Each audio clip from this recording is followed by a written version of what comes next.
Are you tired of investing countless time, energy, and money into your music without seeing the actual results that you want? Yes. Do you ever feel the burden of not seeing enough people engage with your music no matter how much money you've invested into it? Sounds about right. Well, on this episode of the Audio Alchemy Podcast, we're going to go over how independent artists and investors could better manage their budgets when it comes to sustaining their musical career to get the better quality results that they're looking for. No bappity bap bap bap. So if that's something that you're interested, be sure to like, subscribe, and comment, all that good stuff. Tune in. Let's get into it.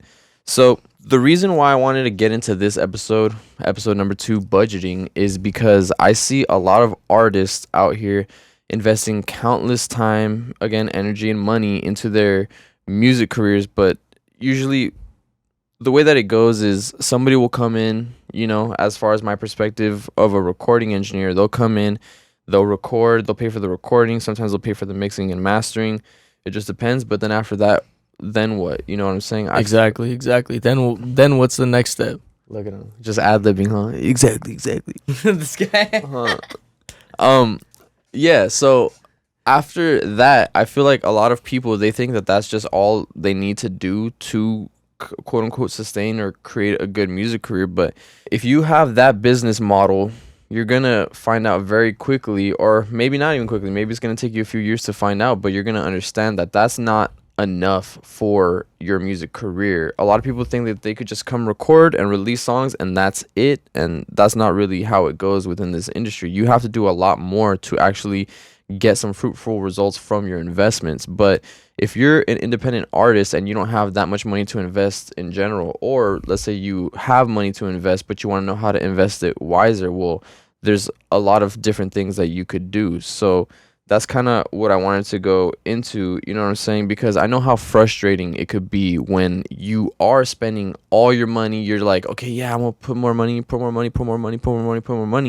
And you're throwing down all this money, but you don't necessarily have a fan base or an audience, and ultimately you don't see any sort of return out of it. And that's like a pretty shitty game, you know what I'm saying? Because it like, I know how it is. It's probably going to make you feel like shit when you're putting it all down and you're not getting anything in return. So, like, again, why would you want that business model? So it's all about not just, like, spending money, but how you spend your money, too, because you have to be able to make smart investments. You can't just drop $1,000 on, like, a stock and expect for it to blow up. You have to know all the back end behind it as to if this is a good investment or not.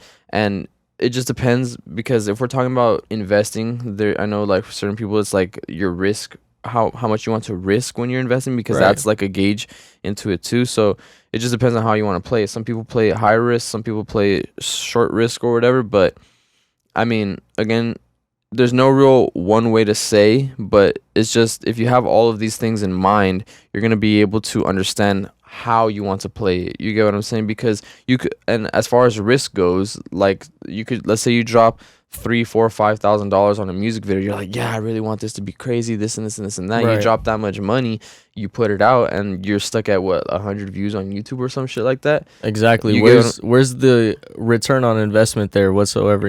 Yeah. So you want to. That's what I say is, like, you want to minimize that risk, because realistically speaking, if you spent, let's say, $5,000 on a music video, you could have budgeted your budget to different things, allocated it in different ways to actually get better results. And that's what we're going to get into on this podcast. You get what I'm saying? So that's the goal for this episode. So let's just start off in the very beginning, where the beginning steps of music production and and the investing. So when you're first starting off, right, the first thing that you really need to do if you're an artist is get an instrumental, right? So that's kind of what I want to start off with. It's when you're trying to create a song, you obviously need a beat to record on, and unless you know how to make the beats yourself, then you have to find them. So if you know how to make the beats yourself, we'll get into that a little bit later. That's a different thing, because you have to invest into the gear and all that stuff for that. But let's say you didn't have that. So how would you go about it? Well, I know there's a lot of people who may not like YouTube beats or using YouTube beats, and honestly, I can understand why, because it is better if you could actually connect with an actual producer and build with them. But if you don't, let's say if you're part of a town or part of a scene, or if you're the only person that makes music yourself and you don't have that resource around you, then you do have to resort to YouTube for a short time being. And this is kind of what I want to say. So, I mean, producers will probably hate me, but like if you know that. So I just want to get this first point across. If you're gonna record over a YouTube beat, just record over it. You know what I'm saying? Don't pay for it first and then record over it, because you may never know if you want to actually use that beat. Right. You get what I'm saying? So it's like, I would still say, actually, yeah, like, still pay for your beats, but if you want to record over a few beats, fuck it, just literally just download them for free online. Get the idea out. You know what I mean? That's just get it out. Yeah, and then if you really want to take it somewhere, then you could go into the route of paying for it. So before you release the song, at least, yeah, make sure you pay the producer so you can remove the tag or whatever, or have the license, however you want to do it, whether you get the exclusive rights or whatever, because you got to see if you even want to use the beat first. So why would you spend, let's say, like, you lease a beat for like 30, 40, 50 bucks, and you have the beat and you spent it and you liked how the beat sounded, but then when you went to record over the song, you weren't a big fan of how that song sounded, and then you didn't even use it. So then that was a waste of $50. You get what I'm saying? So you have to be able to at least first record over it, see if you like it, and then choose how you want to go about it from there. So that way you're not spending a bunch of money blindly just purchasing shit online. You have to take everything in specific steps. So if you do that, then you're going to figure out, okay, I recorded, let's say, 20 songs. Let's say you record 20 songs. Whether you recorded it yourself or you booked it out at a studio, we're going to get into that. That's the next topic. But then you'll be able to pick and see, okay, I actually like this one the most. Fuck it, let's go all in on these, or let's just really try to get these and then use this to actually promote and push out and feed to my audience. You get what I'm saying? Exactly. Once you have a catalog of music recorded, you can really prioritize what you want to specifically invest into. Realistically saying, it's hard to say that every single song that you make is going to be great. You know what I mean? You could probably record 30 songs sometimes, and maybe you'll only choose, let's just say, half of them. You know what I mean? So you really want to prioritize which ones you're going to put your money into. Exactly. And then that's like the online route. And then as far as purchasing the beats goes, realistically speaking, you don't need to get like the exclusive, really, unless, like, the way that I, at least personally, because I always ask myself this: if I was an artist, how would I carry myself? So if we're just talking about the YouTube or BeatStars beat licensing, I would literally just license the beat. If you want to get the wave, you can get the wave. Sometimes you can even get away with the MP3. If you want to talk about audio quality, yeah, it's like slight differences or whatever, but we're talking about strictly budgeting. So if you don't have the biggest budget to drop, let's say, like $10 more on a wave, which is perfectly fine, everybody sits in different budgets, then okay, just get the MP3 and you could use that. That's perfectly fine. You get what I'm saying? There's nothing wrong with that if you're just gonna lease the MP3. But yeah, the wave is a little bit higher quality, so then if you have a bigger budget to do that, do that. And then let's say you want to get your song mixed, then, and you want to get the track out stems, get the track out stems. And then the only way that I feel purchasing an exclusive license to a beat, at least online off of YouTube, is if your song is already doing numbers or getting that traction, and you don't want nobody else to purchase that beat. To me, that's more of a reasonable investment, because if your song is, let's say like 100,000, 200,000 streams, then you could be, and you made some money off of it, then you could be like, okay, bet, like, it's actually taking off and I don't really want anybody else to have this beat, so fuck it, then I'll go ahead and purchase the exclusive license. So that makes a little bit more sense. You don't have to go into it right away just purchasing only exclusive licenses, because I'm pretty sure you guys as artists, you guys have seen it too. You guys scroll on BeatStars and then you look and you're like, oh shit, what the fuck, an exclusive license, $600, that's crazy. Yeah. You know, and it makes sense, but it's because, again, it's like you're not there yet. Why would you spend $600 on a song that you don't even know if it's gonna do good, because you haven't even put it out yet? Because you can always go back and purchase that after. You don't necessarily need to purchase it then and there. It just depends on how you want to go about it. And then if you don't want to do the YouTube online producer route, then literally that's when you have to go out, step out, and meet a bunch of people, or at least like find people on Instagram, start connecting and building, because then that's a little bit better too. Because if you can build a direct relationship with producers, there's so many producers out there and so many artists out there, you know what I'm saying? And everybody really just wants to work or get some work together. You know, everybody has different situations going on, so maybe one producer might charge X amount and another producer might do it for free, etc., etc., etc.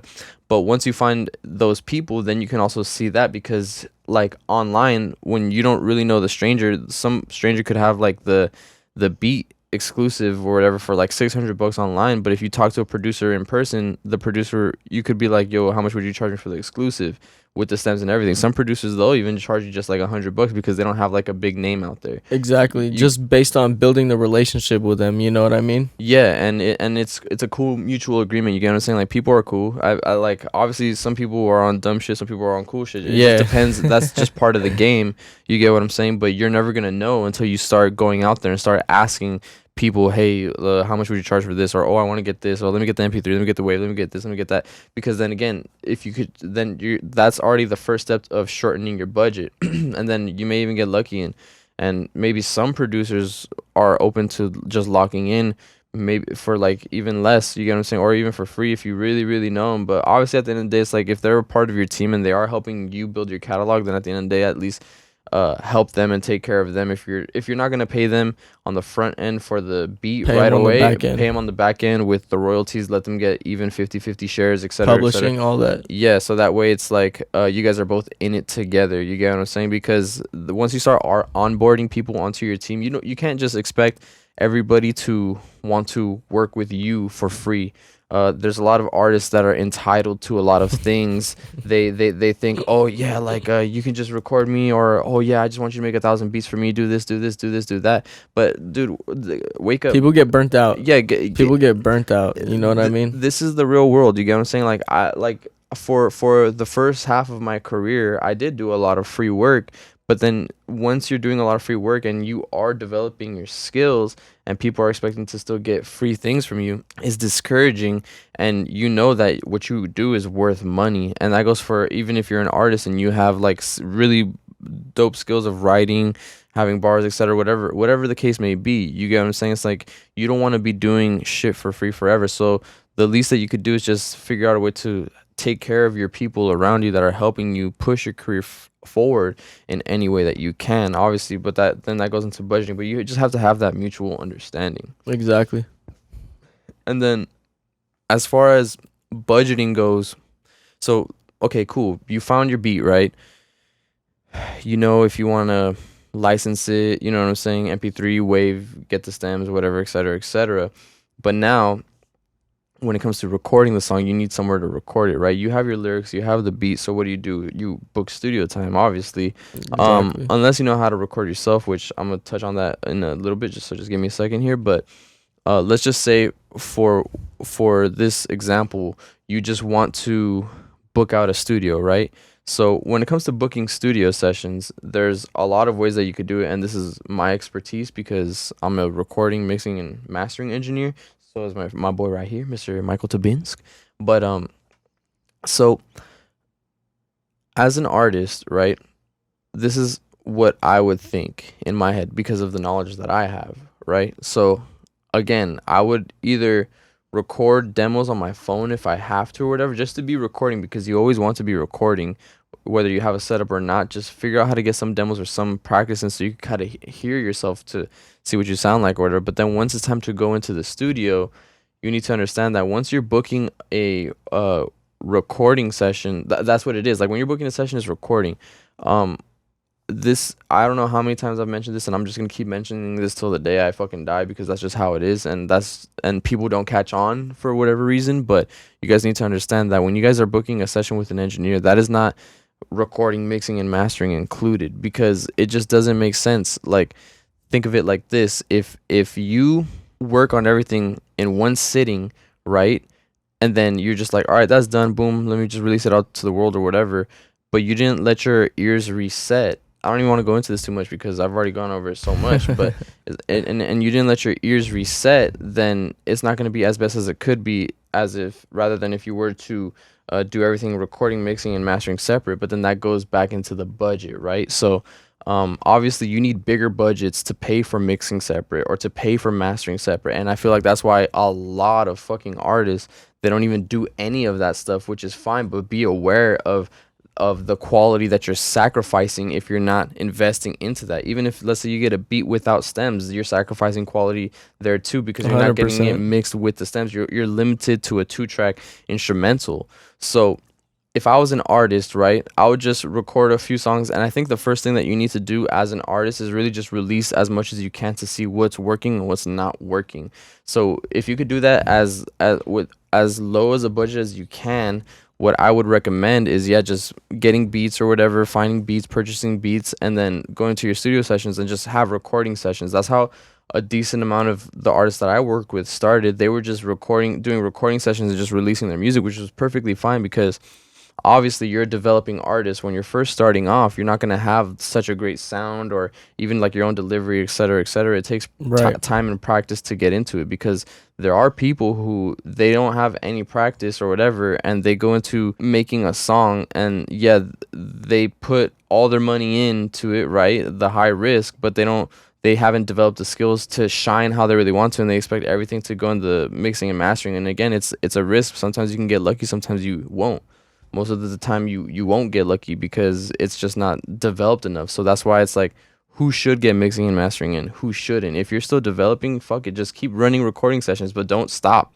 You get what I'm saying? You have to stay consistent. Like, if you understand that, okay, like I can't afford mixing and mastering, but I still want to record and release music, that's going to be better for you overall, because you're going to be able to consistently release music, but not just consistently release music, but consistently create music, so you could understand what works and what doesn't within your craft. That's very crucial and very important. Exactly. And artists, keep recording. Don't stop recording. You know what I mean? A lot of people go on like real life hiatuses where they just literally go months without recording. Keep the consistency going. You know what I mean? And then once you keep that consistency going, by the time you know it, with all the recording sessions that you booked, you have a product that you're actually hyped on. You're going to get a song that you're super hyped on, that you want to take to the next level, that you want to invest into. You know what I mean?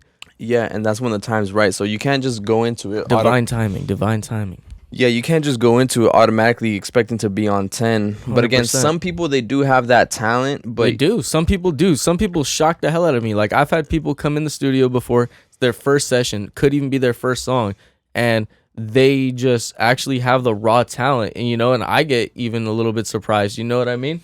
So it's really up to the artist. Every situation is different. You know what I mean?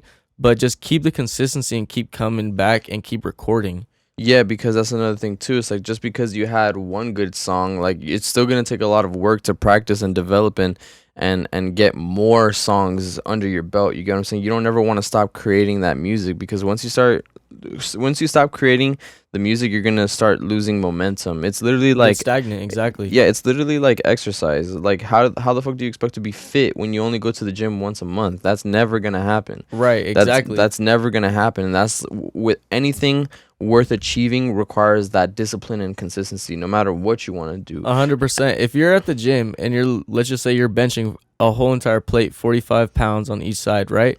And you're able to do that consistently, and you take 3-4 weeks off and you come back, you might not even be able to lift that. You know what I mean? Exactly. With consistency, you build up that strength, you build up that momentum and that motion. Exactly. Yeah, I tweeted it the other day. It's like, how the fuck do you expect to be a successful recording artist when you only record once a month, if that? Right. You're not going to be able to do it. You got to practice your craft, because it's really something that you have to practice enough where you have enough time to develop in. Exactly. And then with those skills, let's say so now you fast forward and you've recorded a bunch of songs and you're happy about certain things. So then you get to choose which ones you want to mix and master, which ones you want to go all out in. You get what I'm saying? Let's say you already have a big catalog. Let's say it may even take 100 songs for you to drop, for you to even get some sort of momentum before you even consider mixing and mastering a song. Fuck it could be like that too. But once you start, let's say, building a more solid fan base, and you see yourself to start get up there more and more and more, then you go into a new competitive area, a new competitive territory. Then you're competing against other people. Like, let's say you build your shit up to 100,000 followers, or maybe not even 100, let's say like 30, 40, 50,000 followers.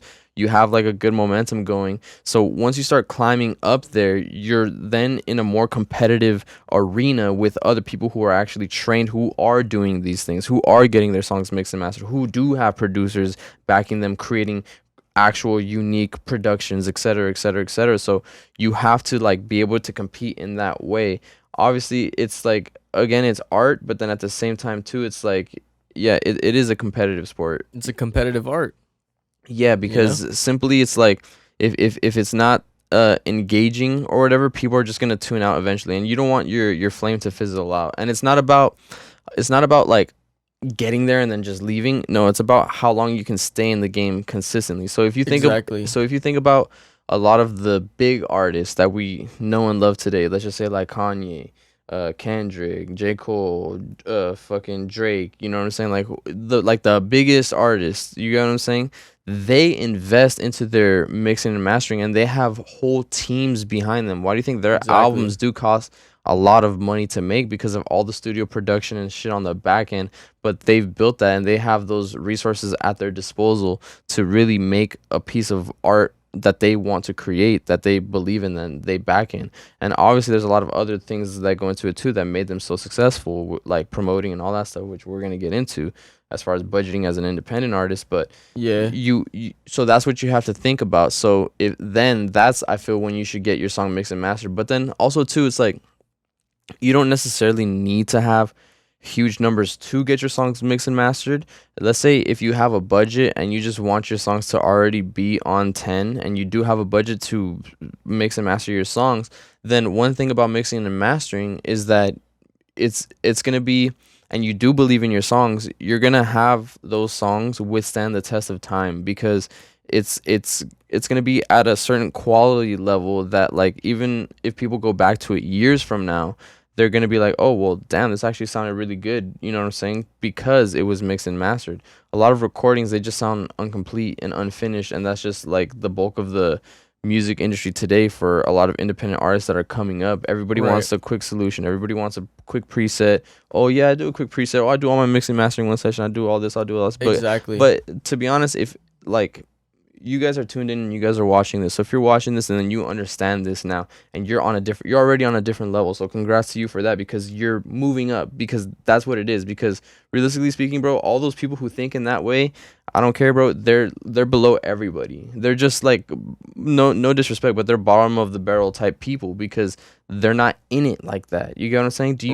Do you really think fucking like somebody like Kanye or Drake or whatever, they have presets? I mean, maybe, but not really. But they just have like a whole engineer team, and if they do want to process their vocals with certain plugins, okay, fuck it, so be it. But in the back end, they still have like 2, 3, 4, 5, 6 producers, engineers, this, that, all backing them, and all of those people on that team are getting paid by whoever, the labels, the artists, whatever, et cetera, et cetera. So as you move on up, it's not just going to be quick, simple solutions. It's going to be actual production teams to get those results that you want to get and that you want to achieve. So just keep all of that in mind once you're budgeting. But again, let's say like you're just starting off, we're small, right? So just think about it. So it's like, fuck it, the first thing that I would do if I was an artist is just record and release, at least. You get what I'm saying? And just not stop recording, you get what I'm saying? And then just finding a studio that I guess fits within your budget, or just reach out to certain people and just try to make things work. You get what I'm saying?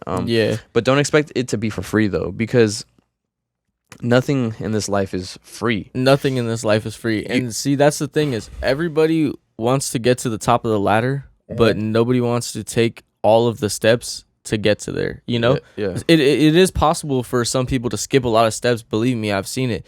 But with a ladder, you have to climb each step to get to a new height. You know what I mean? And if you're not climbing those steps, you're not necessarily going to get to that peak height that you're looking for or you want to get. Yeah. I don't know how that connects with being free. Connect that. Okay, well, basically, look, if you're not investing, if you're not taking the step to invest into studio time to make a song in the first place, right? Yeah. You're not gonna even have a song. So that in itself, it just alone costs money. That's not free. I get you. Okay, yeah. And then let's just say you want to mix your song. You want to create your song and take it to the next level where it's considered a timeless piece of art. Where, like you said, it can last and withstand time. Yeah. That's not free. That's another step you have to take to get there. And if you're not taking that step, you're not necessarily gonna get to that peak that you want to be at. Yeah, because eventually you are going to have to throw some sort of investment, no matter where it is. Whether it's like you're investing into the recording, the production, the fucking promotion, the music video, whatever the fuck it is, you're gonna have to invest into something. Yeah. So that's just a part of the game. You can't just like avoid it or try to like. I hate motherfuckers who literally, yeah, they're entitled and say it. No, yeah, they're call them out. Say what's up. They're entitled and they want to do everything for free, Yep. or they're just cheap as fuck. You got well, if it's both. It's a little bit of both. Be honest with yourself. Like if you don't have a budget, just like at least you yourself understand that and be like, okay, bet. But if you want to be some sort of big, huge superstar and you're trying to fucking lowball everybody at any corner that you can, I mean, I get it. Again, it goes down to budget. Right. But it's going to get to a point where it's like, bro, if you want to fucking roll like the big dogs, you got to play like the big dogs and put your money where your fucking mouth is. Exactly. There was someone who told me, I forgot who it was, but in order to make big money, you have to have big money to invest. You know what I'm saying? People at the top of the game, they have to spend millions of dollars to create a company, to do this, to actually get a return out of it. You know, at the end of the day, it's all about what you're putting in and looking at the ROI on it. And then just making sure that it's clear and you're taking a valid risk. You know what I'm saying? And you're not just jumping the gun with something that's not going to pay off ever. Exactly. And then you have the people who, going back to what you were saying, and then you have the people who have all this money, but they just don't choose to invest it properly. Yeah. And that's a whole other thing in itself, you know? And that's what this whole episode is going over. So we already covered a bit of like the recording, the mixing, mastering, getting beats. So now let's say you want to, if you don't have, this is the thing that I always tell people all the time. If you don't have the money to invest, then you're going to have to invest time. Right. But then if you invest time and you take too long, then you run the risk of not being able to do it. And then once all that time is lost, you're not going to be able to go back to what the time that you've missed. So again, it's all how you want to go about it, because how much time do we really have? You get what I'm saying? Ask yourself this. Does time ever stop? It doesn't. Yeah, it doesn't. Exactly, you know? So it's like you may think you have time, and if you do, cool. But it's just, if you could, the sooner you can start doing things, it's better. You know what I'm saying? It's like bills are due at the end of the day. You know what I'm saying? They come every month, this and this and this and that. It's like, so if you really feel like you have all the time in the world, but your rent is due next month, you know what I'm saying? It's like, that's just always going to keep coming and coming and coming. So, I mean, isn't stopping. Yeah, I don't know. That's just how I feel about time or whatever. But, okay, so let's say you want to just kind of like outsource certain things, or not outsource, but like take certain things into your own hands. Again, there's only certain things that you could do by yourself, you know what I'm saying? Because as one person, you can only do so much.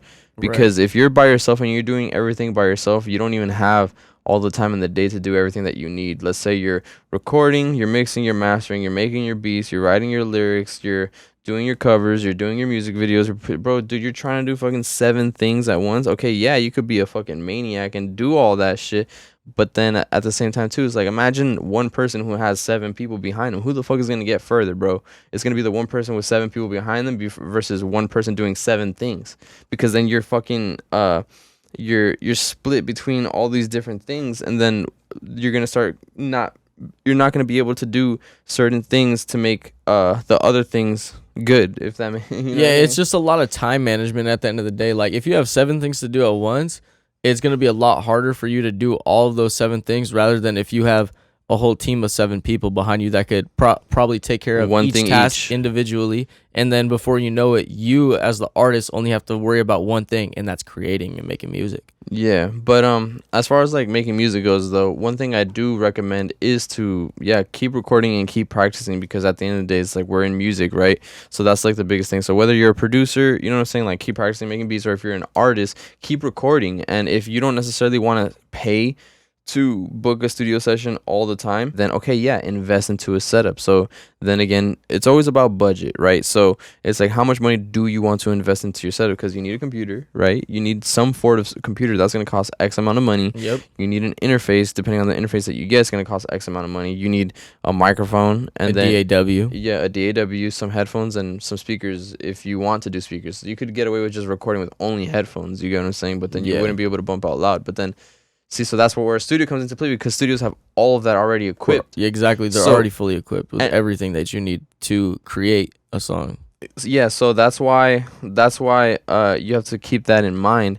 But then after you get all those tools, then it goes down to, okay, now you got to learn all this stuff. And again, it increases the time it takes for you to at least even finish one song, because you can go to a studio and work with somebody who already knows what they're doing. You can get like 5, 6, 7, 8 songs done, just depending on how quick you record.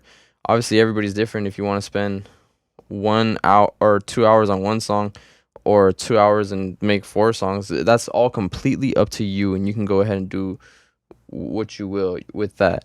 But if you're doing it yourself, then it's gonna for sure slow down the process, because before you can even start recording, you're gonna be like, okay, fuck, how do I connect my mic? Oh fuck, how do I do this? How do I do this? How do I do that? You don't have the technical experience yet. So if you want to learn the technical experience of how to do all that, don't forget to check out the Goose's Room Pro Tools recording course, because I'll teach you all that in the shortest amount of time possible. But bam, bam, bam. No bappity bap, bap, bap. Exactly. So don't forget to check that out. But that's just what I really want to say. And then I want to transition that into my next subject. So, okay, so we went over the beats, right? We went over the recording or getting your set, right? So you have the beat done, you recorded a song, etc. Then you just have to figure out whether you want to mix it or master it. If you mixed it, cool. If you just want to release the rough mix, okay, cool, whatever, boom. You have a song, right? The next thing is paying for, or not, or, you know, it just depends. So the next thing is getting a cover or like a motion graphic or whatever to accompany that with your song, because you can't just upload a song without a cover. You need a cover. Right. It's a requirement from these distributing platforms. So to me, my whole thing on covers is covers could be cool, and certain people, like, they like them, and yeah, it is another artistic form within itself if you can get a dope cover. Honestly, I fuck with covers, you know what I'm saying? Like, some covers that look cool, like, yeah, they're dope too. But for the most part, a lot of people, at least I feel, when you're starting off, they don't necessarily care about the cover too much. Obviously, if you could have a solid looking cover, it's gonna make your art overall and everything look more solid. So, yeah, it'll complement your song better than just something that was whipped up on, you know, whatever, on the fly or whatever. But so you got to figure out where you can go to get these covers. So if you can get a lot of work on Fiverr. The thing about Fiverr is that sometimes it's like a little wonky. You know what I'm saying? The artists there, they're not very great at communicating. So you're just like telling them, and you have to do a lot of revisions and this and this and this and that. But if you have, that's just what you have to deal with if you don't have that much money to invest to an actual person who does dedicated covers. Because somebody who does a dedicated cover could charge anywhere between like minimum maybe like 100 to 150 to 200 per cover, and even then more, you know. Yeah, and for a cover you're like, fuck, like, damn, that's a lot of money for a cover. So it's like, Right. if you're gonna be on Fiverr, you could probably find somebody to do it for like $25 or something like that. But you are gonna have to deal with a little bit of miscommunication here and there, because that's just what's bound to happen with Fiverr. It's all trial and error at the end of the day. Yeah, but if you don't want to, let's say you could even cut down your expense for covers. So let's say, like, if you just get good at like shooting photos with a camera or something like that, or if you can do like some basic just cropping shit, all you really need to do is just do like some simple photos, you know what I'm saying, or just piece together certain things, just have a quick little photo, and then just put in the right pixels and dimensions to upload it to your distributing platform, and then basically you have a cover for free. You know what I'm saying? And again, it does complement your song or your music, but we have to think of it like this. Think of like a song that blew up that you heard. You most likely heard the song before you even saw the cover. It's not the other way around. Sometimes it is like that. Sometimes people discover music by they see like the cover and they're like, okay, what's this? And then they click on the song, but it's not. Like, when have you ever discovered a song like that? I get what you mean. Yeah. If You I'm not saying? looking for the song that dropped the exact same day, obviously I'm gonna see the cover. But if it's like something that's trending on, I don't know, Instagram, TikTok, whatever, Exactly. you hear the song first and you're like, oh, what is this song? You're not just looking, oh, what's the cover of the song? Like, you're going to hear the song first, like, oh, this song is catchy. Yeah. It caught my interest. Yeah, and that's what I'm trying to say. So it's like, usually people are going to hear the song first. So I think where you should focus more of your attention towards is just like promoting your song and getting your song heard versus just spending a bunch of money on the cover. But so that's why like covers are great if you could have them and if you can maintain them, and if you just get them on Fiverr, take a picture or pay somebody, like they're great. They're a great supplemental thing to have. But I feel like as far as a music artist goes, you're gonna have more value from just getting your song to sound good, because that's the ultimate thing that we want. We just want people to enjoy the music. You get what I'm saying? And just if it already sounds good when it's being played to new listeners and it sounds good, it catches their attention, etc., etc., etc., they're not necessarily even gonna really care about the cover. They're just gonna be like, oh yeah, I like this song, it's pretty catchy. Again, but it is one of those essential steps to releasing music. It is one of those steps of the ladder that you do have to take. You do have to have a cover, whether you are investing in actually looking for a cover artist or you take a photo yourself and do it that way. To each his own. But at the end of the day, it is essential if you want to release it on all platforms. Yeah, so let's go back a little bit. So now you're X amount of money in, right? You're for all this work for, let's just say, like one song. Let's say, because you have to release a song one at a time. Unless you're doing a project, then you could just do one cover for the entire project. But then for an entire project, then you have to do all the beat finding and then the recording and the mixing and mastering. You get what I'm saying? So it's More a lot. steps. Yeah, it's a lot of stuff all just for one song. So I understand how frustrating it could be as an independent artist and how much weight it may feel. You're like, fuck, I have to do so much. I have to do so much. I have to do so much. I have to do so much. But again, if you don't have the time to do all that stuff yourself, then you're going to have to invest into some money to have some people help you. But if you don't have the money, then you're just going to have to invest the time. You get what I'm saying? But you really want to be on it and consistent there, showing up all the time. Because if you even like, let's say you do record all the fucking time and you have hella songs, but if you only post once every blue moon, okay, yeah, sure, you have a whole catalog of a bunch of music created, but you haven't even posted enough to gain the momentum to have people understand, okay, this is kind of what he sounds like, or I like this person for this reason. You have to always be consistently releasing music because, again, everything's about consistency. Like for us, for example, it's like we're sitting in this chair right here. We're in the position of creating a podcast or creating content. We have to consistently create this stuff because if we don't do it upon ourselves, then you guys aren't going to be able to see this knowledge or get whatever it is. Exactly. If we're not putting anything out, you guys aren't going to see anything. Yeah, and that's just how it is with everything. So it's like if you want to be seen as an artist, you have to consistently be releasing music. So that's just kind of how it goes.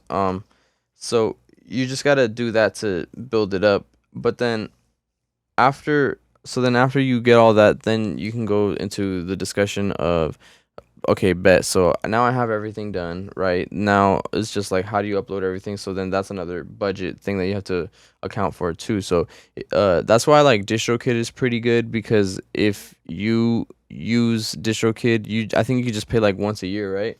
Yeah, you actually pay once a year. And the cool thing about DistroKid too is they just had a new feature that they dropped. It's been out for a few months now for sure, but it's called DistroVid.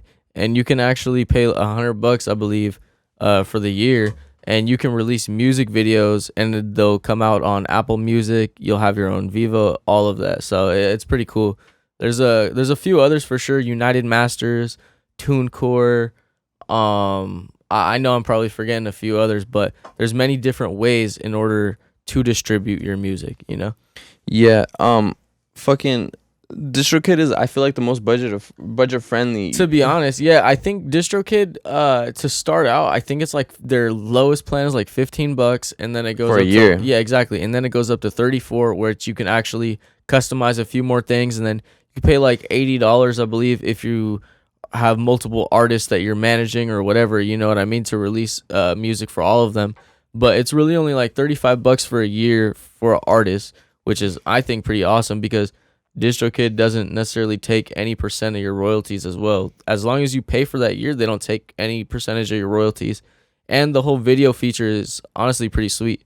Yeah, and then so that's DistroKid. You get, again, budget friendly, but I know United Masters and TuneCore and all that, they charge a little bit more because TuneCore, their model, I think they might have like a subscription model now. I'm not too sure. I haven't really looked up on it. I gotta do a little bit more research. Maybe you guys gotta do a little bit more research, but at least because I used to use TuneCore like back in the day, like in like 2016, 2017, and they charge per song. So each song you pay like $12. So again, that's like another thing. So it's like if you plan on releasing a bunch of music, then yeah, fuck, go to DistroKid. But TuneCore has its own benefits in itself too, and there's a reason why they charge per song. You get what I'm saying? Like there's like little details on the back end that I should have done a little bit more research on my end to kind of like share that with you guys. But there's a reason why the prices are different. But you just got to look at your different distributors and understand, okay, so understand what your goal is, right? Your goal is to be a successful artist and fucking release and blow up and do all that stuff. I mean, like, fuck it, you're here, you're tuned in, we're here, we're taking over the game, son. So you know what I'm saying? It's like the people at the top can only be up there for so long, right? No, I'm just kidding, but I mean, who knows? but yeah, so again, just figure out your goals. But so if I was like an independent artist, to be honest, I would go with DistroKid too, because yeah, again, it's just $30 for a year. Upload as many songs as you want. You get what I'm saying? Just go upload, boom. You get a fucking solid catalog going, and then let's say some of those songs start taking off. To get $10,000 in streaming, you need 2.6 million views, and that sounds like a lot, and it is a lot. 2.6 million views on what platform? I think just overall. I mean, like I think on Spotify. Probably Apple Music, if anything, because I know Spotify, to be honest, unfortunately pays the least. It's probably Apple Music. I think Apple Music nearly pays, I think, like nearly double it, like pretty close to it, to be honest. Yeah, but it doesn't matter. Just focus on, like you need to focus on creating music, or again, this transitions into the next thing, into promoting your music. You know what I'm saying? Like, yeah. So after you have all your shit uploaded and this and this and this and that, well, after uploading it first, before we get into the promoting your music, then you obviously need these two kind of tie together. So it's like you want to promote your music, right? But then at the same time, it's like you need the visuals to accompany it. So then this goes into the discussion of, should I get a music video or not? And I think music videos are super solid. Like, they give a vibe and they add another like perspective to the song. And I love watching a good music video. You know what I'm saying? Like, they're great, they're cool. But the majority of today's consumption is more based off of short form content. Yeah, there you go. Yeah, you literally took the words out of my mouth. That was perfect. Yeah, because that's how it is. The majority of today's consumption is short form content. So yeah, so it just depends. Let's say you want to drop like 300, 400, 500 on a music video. Okay, cool. Like, there's nothing wrong with that. Or let's say you want to drop 2, 4, up 6,000, 10,000 on a music video.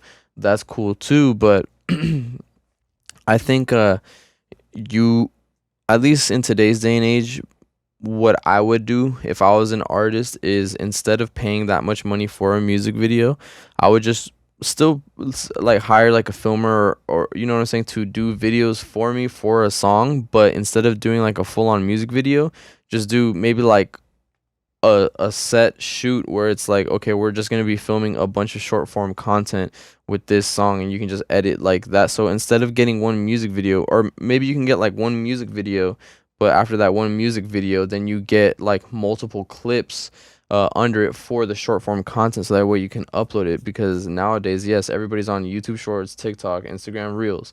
That's just how it is. That's just how people are consuming nowadays. People aren't necessarily finding music on, you know, like back in the day, people would just like look at World Star and just see all the fucking music videos on like World Star or whatever the fuck be going viral on World Star. Yeah, exactly. like that's how people would discover music back then, or like MTV music videos and shit like that or whatever. That's how people would discover music.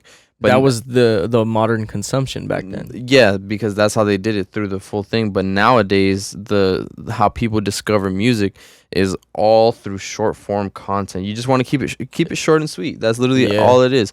Keep it short and sweet, and just and it's a little bit easier to, like, if you film for X amount of time, you can get all of that you filmed from your long form and then slice it into multiple pieces of short form. You guys are probably here from the short form content that we've posted. Exactly. You get what I'm saying? The majority of the people who are probably tuned in are from the short form content. You get what I'm saying? Or it's like, that's how you discovered us, right? I'm pretty sure the people watching, if you guys are on YouTube and you stumbled upon this, then okay, then that's dope too, because that's just what you're interested in. But a good amount of the people that we have that we're tapped into is from short form content. So if you want to grow, I feel like, yeah, music video is dope and all, but really nowadays don't ever shy away from short form content, because you can get more content pieces and get seen more often. It's all about how often are you coming up in the feed. Yeah, and you really just gotta pick and choose. You know what I mean? Let's just say, like, if somebody's charging you like $200 for a music video and it's with a crazy good camera, like the locations, everything is fire, you know what I'm saying? Who knows? You could take that music video, slice it up into short form content, and that may be worth the investment to you. But if it's something like, a $12,000 music video, you know what I'm saying? It might not be too good of an idea to invest those 12 bands into that, you know? When you could spend your money on other shit to get a better ROI. Exactly. So it's all about the return on investment. That's why you have to be knowledgeable about all these things, because certain things produce better results than others. And at least nowadays, I feel I would bet on the short form content, because again, think of it like this. Let's say you have a music video and you drop it and you only upload it, or you drop the music video on YouTube, but you only like mention it on your social media platforms like once or twice. Bro, that's twice the max. That's not going to do anything. Like, you literally have to show up on the feed, let's say at least like at least 6, 7, 8, 9, 10 times, as many times to as be honest, consistently. Yeah, as you can to drive the traffic to that video. So it's like it's like, okay, what do you think is better? If somebody sees you once one day, or if somebody sees you 7, 8 days in a row doing one thing? The first time people just kind of brush it off. The second time, people are like, okay, they brush it off, but they seen it. They were like, I've kind of seen this before. Yeah. The third, fourth, fifth, sixth, the more times they see you, then they start to familiarize. They're like, oh, I've seen this. Then after you see it X amount of times, then you start like, okay, this is kind of interesting. Then you start engaging with it, and that's how the internet works. Think about any artist or any celebrity that's up right now that you're familiar with that just came up. Like, people that I could think of off the top of my head is like somebody like Ice Spice or Jaleel. Jaleel, or even like a influencer, like streamers like fucking Kai Cenat, fucking Aiden Ross, this that. Even people like fucking like Andrew Tate and shit like that. You get what I'm saying? It's like it all boils down to how many times you've seen. Like, think about how many times you've seen them on your feed before you even knew who the fuck they were. Right. You get what I'm saying? That's what that consistency is. So as far as like the promotion aspect, yeah, like you can upload one music video once, but then people aren't gonna see you. But that's why. So this is what I want to say. This kind of ties into, like, all this ties into one bubble, because then it's like also paying for promo too. That's a whole other thing too. But you want people to see you multiple times consistently. And back to budgeting. Now let's just talk about the promotion.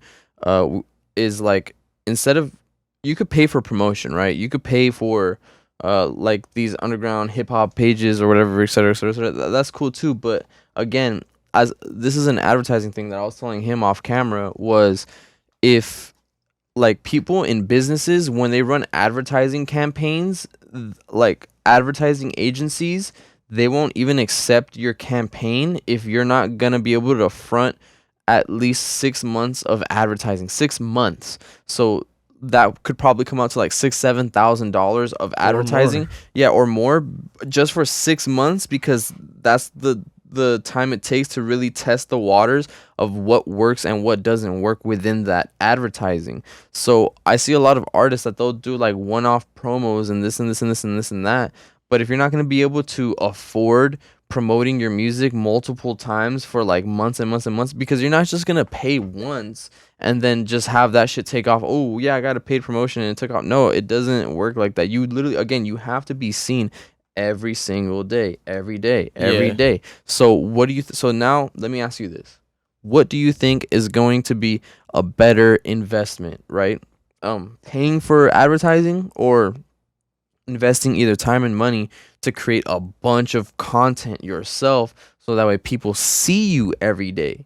Okay, so think about it, because once you get to a certain level and you can afford to pay these pages for 6 months, like pay them out for 6 months and run content, do both. Then literally do both, because then that's more exposure. Both of them. Yeah, do both. Combination. Yeah, combination. Yeah, exactly. Yeah. And then another thing too that's dope about like advertising, at least, is like, let's say you start creating a bunch of short form content that performs really well on one platform. I got this from Alex Hormozy. I'm pretty sure somebody out there knows who that is. That's the guy who I got the book from. But, okay. Yeah, but this is what he talks about in advertising. He says if you have a short form content post, or just a post that performs well on the platform and it does numbers, like, you know how we had 2 viral reels, right? Or semi-viral reels, whatever the fuck you want to call it. And those did good on the platform. So once you see a post that does great on the platform, a little hack is you could take that post and then advertise that post. Yeah. Because it already did great on the platform. So once you're advertising it to more people, it doesn't look like an ad. It looks more of like just like a fucking post or whatever, et cetera, exactly. et cetera. And then it's like you're getting double traction. So now you're getting the traction from the fucking post just being viral within itself, and then you're getting the traction from the advertisement pushing it even further. Yeah. You get what I'm saying? So you got to think of it in terms of shit like that. You know what I'm saying? So it's like, yeah, you don't necessarily need to pay for promo. Me, again, if you're an artist, just put your money more into whatever you need to create it. And then as far as like pushing it and promoting it, if you want to put your money into shit like that too, put your money into creating short form content or whatever, or even, again, investing into equipment that you need to make your own short form content. It's all about, like, again, either you invest time or you invest money. You get what I'm saying? And just, you got to figure out how you want to do that. You get what I'm saying? But once you do all, each his own. Yeah, but once you do all that, you should be straight though. Like, as long as you keep your head down, keep pushing, you're gonna start to figure out more as you go. You get what I'm saying? You're gonna start to figure out, like, okay, like, I can do this, I can't do this. You get what I'm saying? Then you have to also be able to understand your limitations. You know what I'm saying? Because, again, there's only so much that we could do at once. So you got to figure something out. You get what I'm saying? So as far as like getting a return, then, so it's like, what is the return, right? So what would you expect? So if you have certain posts go viral online that have your song in it, that are containing your song, I've seen a few people who they upload like reels with their songs in the background, or TikToks with their songs in the background, and they take off. And then you look at their Spotify streams, and now they have like 200,000-400,000 across the board on all their songs. So it really just takes a good marketing strategy to get that traction. So one, that's better ROI. That's a better return on investment, because one, you just uploaded some shit, and it doesn't cost anything to upload. And if it fucking takes off, it takes off. So again, it's free. You know what I'm saying? So it's like, if you can create the content by yourself and upload it, and it starts taking off, then guess what? That was free. And then you start creating more content, and then all of these start taking off. It'll all funnel because you have that one viral video that took off. It's gonna funnel down into all your other videos. To be honest, that's really how it is with us. We still have we have quite a few videos that have gone up already, but all of the views and the viewers, it still funnels down to all of the old videos that we've posted. People still like shit from when we first started doing content, and it's the algorithm is still pushing it to them. Exactly. So when you get like a good post like that, then that's, again, better ROI. You get what I'm saying? And does that take short form? Yeah. Does that take $25,000 for you? Like, do you need to spend that much money? No. Do you need to rent a Lambo? Yeah, you don't. Yeah, I mean, that'd be cool. Don't get me wrong, that'd be cool. Probably be pretty player. Yeah. But do you need to rent that Lambo? Yeah, you get what I'm saying? It's like, if you could figure out something artsy that not even artsy, just if you could figure out something that performs well on the platform, boom, you're gonna get such a better ROI, because return on investment, for those who didn't know, I don't know if I already mentioned that, but you're gonna get a better ROI than just blowing all your money on all this other shit. So you want to be smart about all the moves that you take, because then For sure. yeah, let's say it starts going viral and then you get all those streams. Guess what? Now you're gonna start getting money. Congratulations, you made some fucking money. Yeah, literally, congratulations. Exactly. You and your team Exactly. You guys made some fucking money because you guys did it right. You took the steps in order to get there, and you did it right. Yeah, and that's what this whole podcast was about understanding all these steps that you could take to just understand the budget that you have, and then minimize your expenses or whatever, or not just spend so much money on certain shit expecting shit to take off. I feel like that's the biggest issue that I've seen. You know what I'm saying? A lot of people, Everybody just expects to blow up. Yeah. It's like it doesn't just work like that, You really have to put in a lot of the work and a lot of the time in order to get there. Yeah, and again, yeah, a lot of people, they just think, okay, I'm just gonna throw money into this, throw money into this, but not put in the work behind the money. Like, okay, you could be rich as fuck. Like, there's a lot of people who are rich. You get what I'm saying? And sometimes, yeah, they do take off because they just have that much money, but most of the time it's like you could be rich and fucking blow hella money and not even see anything, bro. You could blow like $100,000 or some shit and literally not see not one fucking penny return to you. So you have to be smart with what you're doing. You can't just expect to even just throw all your money and just blow up. So that's why, again, we mentioned all these things, and I mean, that's pretty much it. But I think that's good. So I hope you guys enjoyed that episode. And if you want to learn how to go a little bit more into engineering and make better sounding music yourself, check out this playlist where you will learn how to process your vocals like Yeet, Don Toliver, Lil Durk, and more. It should be right here. Boom. But don't forget to like, subscribe, and we'll see you guys in the next one. Bam, bam. Peace.